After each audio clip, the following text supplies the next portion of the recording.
സദസ്സിന് നമസ്കാരം. വിശപ്പ് സഹിച്ചവനെ പച്ചവെള്ളത്തിന്റെ മധുരമറിയാൻ കഴിയുകയുള്ളെന്ന് ചൊല്ലുണ്ട്. നാമിൽ എന്ത് സമൃദ്ധിയിലാണ് ജീവിക്കുന്നത്. നമുക്ക് ഇഷ്ടമുള്ള ഭക്ഷണം, വസ്ത്രം, ആവശ്യാനുസരണം നമുക്ക് ലഭിക്കുന്നു. പക്ഷേ ഇതൊന്നും ലഭിക്കാത്ത കുറേ കുഞ്ഞുങ്ങൾ ചുറ്റുപാടും ജീവിക്കുന്നുണ്ട്. അങ്ങനെയുള്ള ഒരു ബാലന്റെ കഥയാണ് ഞാൻ ഇന്നിവിടെ പറയാൻ പോകുന്നത്. എൻ്റെ കഥയുടെ പേരെന്താണെന്ന് അറിയാമോ? ആഗ്രഹം. ഒരിടത്തൊരിടത്ത് ഒരു കൊച്ചു ഗ്രാമത്തിൽ ഓലമേഞ്ഞ് ഒരു കൊച്ചു കുടിലിൽ ഒരു ബാലൻ ജീവിച്ചിരുന്നു. അവന്റെ പേരാണ് കുട്ടൻ. സ്കൂൾ ജീവിതം എന്താണെന്ന് പോലും അവൻ അറിഞ്ഞിരുന്നില്ല. കഷ്ടപ്പാടും ദാരിദ്ര്യവുമായിരുന്നു അവന്റെ കൂട്ട്. ഒരു നേരത്തെ ആഹാരം പോലും കഴിക്കാനില്ലാത്ത അവന് പഠിക്കാനുള്ള ആഗ്രഹം അവന് വളരെ വലുതായിരുന്നു.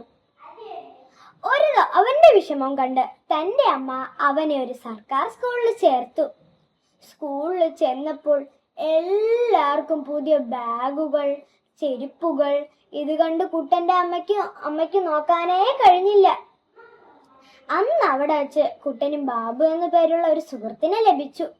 അവൻ വളരെ ധനികനായിരുന്നു.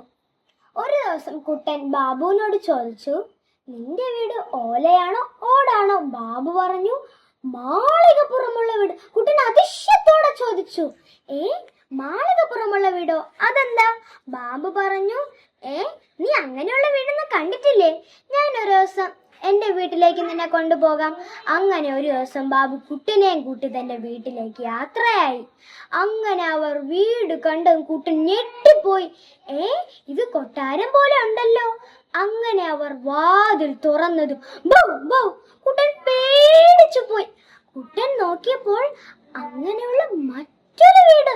അതിൽ വലിയൊരു പട്ടിക്കുട്ടി. പട്ടിക്കുട്ടിയുടെ മുന്നിൽ എന്താണെന്നോ? വലിയൊരു പാത്രം നിറയെ ഭക്ഷണം. ഇത് കണ്ട് കുട്ടന്റെ വായിൽ വെള്ളമൂറി.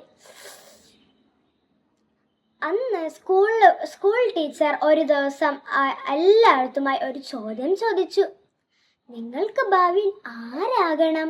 ഇത് കേട്ടതും കുട്ടൻ ഉറക്കെ വിളിച്ചു പറഞ്ഞു, എനിക്ക് ബാബുവിന്റെ വീട്ടിലെ പട്ടിക്കുട്ടിയായാൽ മതി.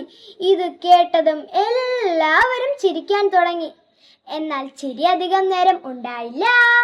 കുട്ടന്റെ അവസ്ഥ മനസ്സിലാക്കിയ കൂട്ടുകാരും അധ്യാപകരും അവനെ സഹായിച്ചു.